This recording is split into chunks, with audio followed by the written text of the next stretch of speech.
रामकृष्ण हरी मंडळी श्री स्वामी समर्थ महाशिवरात्रीची पूजा करण्यासाठी ज्या ठिकाणी पूजा मांडणार आहे ती जागा स्वच्छ करून तिथे पाट किंवा चौरंग मांडावा। त्यावरती पांढरं शुभ्र वस्त्र अंतरावं। त्यावरती आपण सर्वात आधी दीप प्रज्वलन करून घ्यायचं। त्यानंतर गणपती बाप्पांची पूजा करायची। गंध पुष्प अक्षदा वाहून गणपती बाप्पांना लाल फूल अर्पण करायचं। त्यानंतर एका तामणामध्ये आपण फुलांचं किंवा बेलपत्राचं आसन ठेवून किंवा अक्षदांचं आसन ठेवून त्यावरती भगवान शिवांचं शिवलिंग ठेवायचं आहे आणि शिवलिंगावरती सर्वात आधी जलाभिषेक करायचा आहे। त्यानंतर तुम्ही कच्च्या दुधाने किंवा पंचामृताने किंवा ज्याने कशाने तुम्ही अभिषेक करणार आहात त्या वस्तूने अभिषेक करायचा आणि त्यानंतर आपण भगवान शिवांच्या मूर्तीवरती पुन्हा एकदा जलाभिषेक करणार आहोत। शिवलिंगावरती सर्वात शेवटी जलाने अभिषेक करायचा आहे।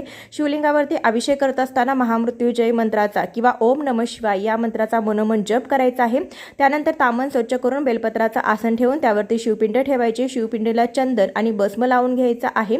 पांढरं फूल अर्पण करायचं आहे। इथे माझ्याकडे रुद्राक्षाची माळ होती ती देखील अर्पण केलेली आहे। पांढरं कापसाचं वस्त्र बेलपत्र अर्पण करायचं आहे। अक्षता देखील आपण पांढऱ्या अर्पण करायच्या आहेत। अशी महादेवांची पूजा करायची। बेलपत्र अर्पण करत असताना ते नेहमी उलटा अर्पण करायचं आहे आणि बेलपत्राच्या शेवटी जी गाठ असते ती गाठ देखील आपण नखाने तोडून घ्यायची आहे।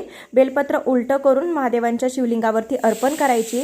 महादेवांची पूजा ही एकट्याने केली जात नाही तर ती माता पार्वती गणपती सोबत त्यांच्या कुटुंबासोबत केली जाते।